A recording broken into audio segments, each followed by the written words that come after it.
మీరు ఈ వీడియోలో గమనిస్తే మీకు తప్పు కనిపిస్తుంది. మీకు అనిపిస్తుందో లేదో నాకు మాత్రం అనిపిస్తుంది. అందుకే ఈ వీడియో ఇంకొకసారి మీకు వాయిస్ ఓవర్ ఇచ్చి పోస్ట్ చేస్తున్నాను. మనం వాళ్ళ కోరికలకు మాకు ఇదైతే ఇష్టము, ఇదైతే ఇష్టం లేదు అని వాళ్ళ ఇష్టాలకు మనం ఎంతో ప్రిఫరెన్స్ ఇచ్చి వండి పెట్టడము, కడుపు నింపడం ఒక్కటే బాధ్యత అని నేను అనుకోను.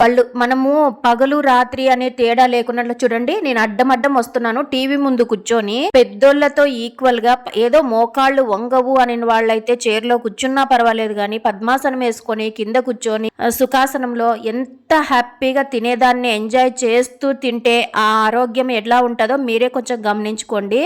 ఏదైనా మనకు అలవాటు లేనిది ఒక 21 రోజు కంటిన్యూగా చేస్తే అలవాటు అవుతుంది అని అంటారు. నేను ఎంతో చాలా శ్రద్ధ అనమాట నాకు ఇట్లాంటి మన ఆధ్యాత్మిక వేత్తలు చెప్పే విషయాలు గాని మన సంస్కృతి సాంప్రదాయాలని గంగలో కలిపేస్తున్నాం అన్నం పీయటం లేదా ప్రతిసారి అన్నం పెట్టినప్పుడల్లా ఇదే ఆర్గ్యూ అవుతుంది అనమాట ఇంట్లో.